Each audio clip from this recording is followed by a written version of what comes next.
it could just be Jeff Wayne's voice tonight, ladies and gentlemen. We're going to be radio coming up, so that'll be great. Welcome, friends. It's the Virtual Comedy Show, an experiment that we've been conducting for the last 3 years, in which the data has proven.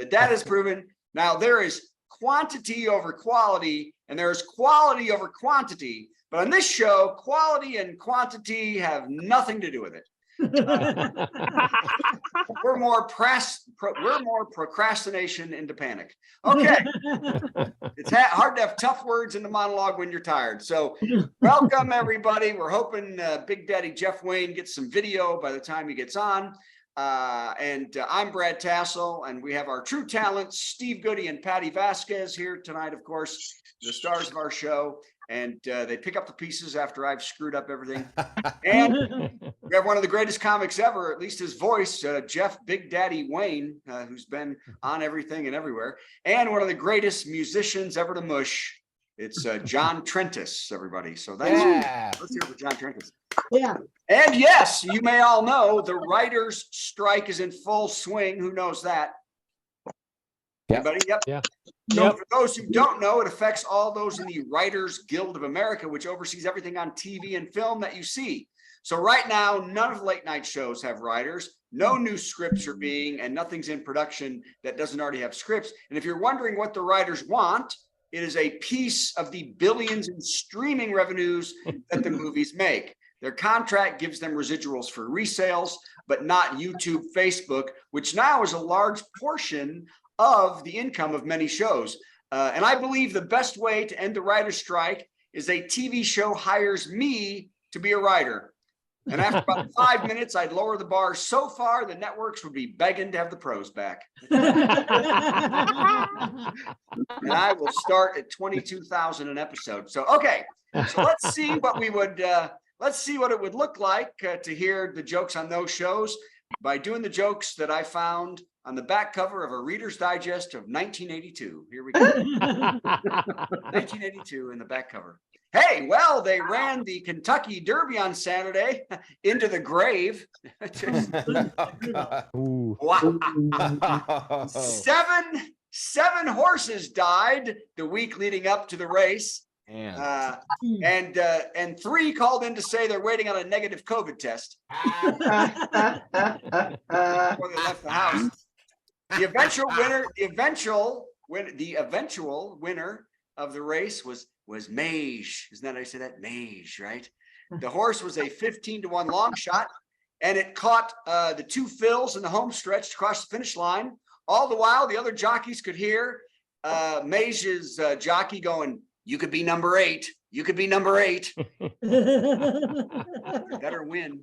Okay. That was a very macabre joke. Hey, did you all hear this?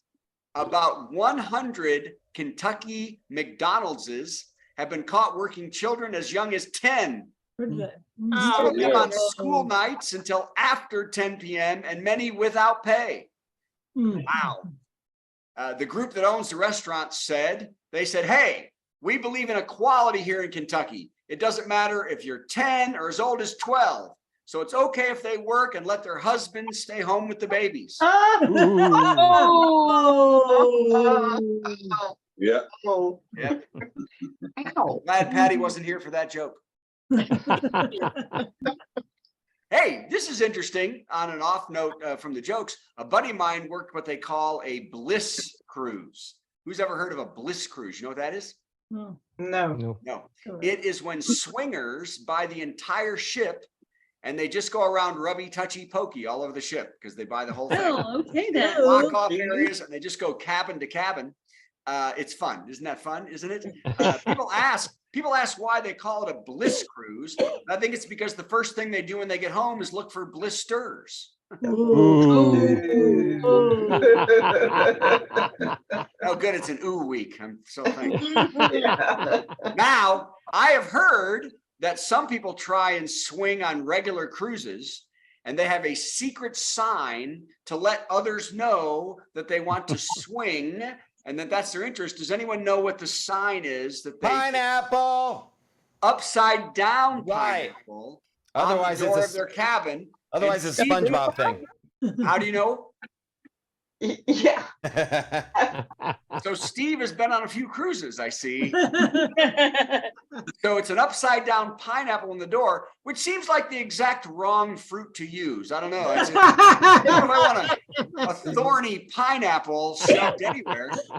What about Just another bananas or name. cucumbers or eggplant or a peach? Is that too obvious or something? Did they have a meeting? You know, okay, we need a swinger sign. Let's get the most painful fruit possible. How's that sound? I was like, I suggest the coconut. I don't know, Phil. Coconuts are kind of hairy and hard to open, like your wife. She was a downer last cruise. Got one guy. We could do a kiwi. How about a kiwi? That's a little fuzzy. I don't use the kiwi, but it signals you want to go down under, is what that is. Okay. Banana. But that's what I said. What about a banana? Or maybe that's too obvious, an eggplant. I can see him at the meeting. Okay, can I get a second on the pineapple? How about a third? Okay, now we've got 3. We've got a threesome. Okay, here we go. Okay, sorry, that was a little digression aside. Let's get back to the hilarious jokes. Hey, did you see this? In more Chat GPT AI news. By the way, I think there's going to be a lot of this in years to come. By the way, Chat GPT, until I get a message from Chat GPT that says they're holding my cat and they won't release it. Joke stop. Okay, so good luck, Snuffles. Here we go.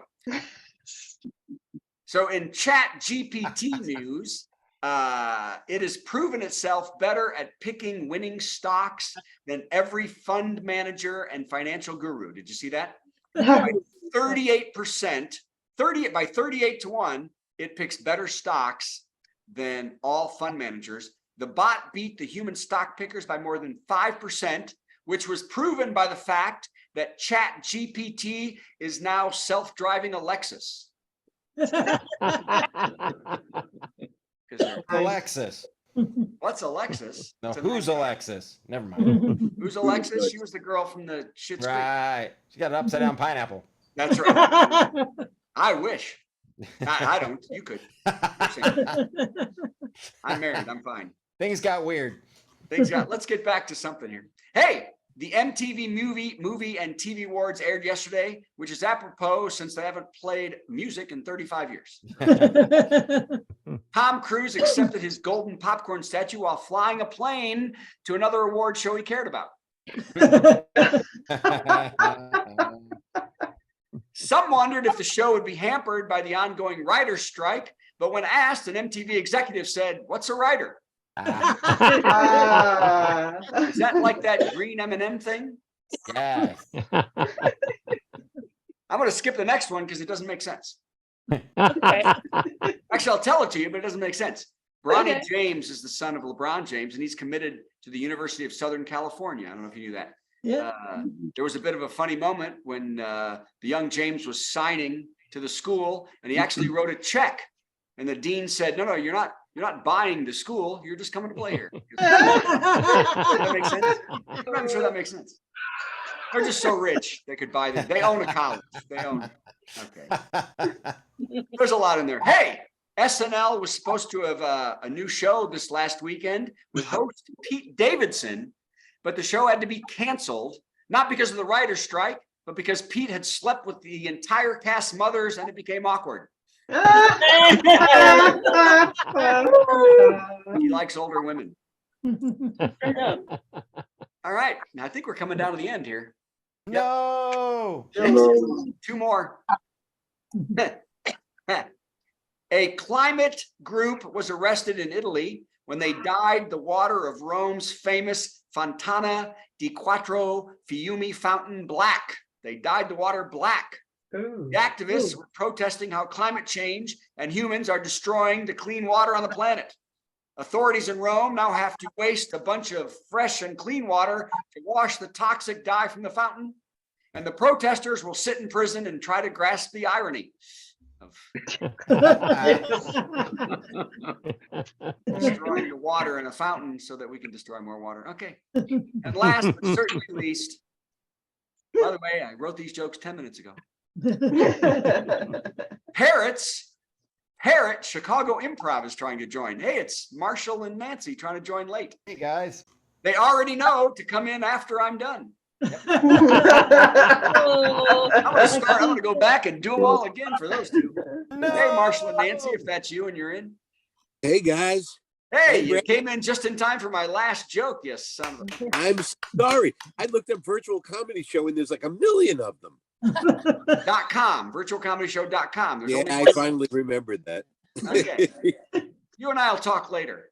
We Okay. have the smartest friends. I know.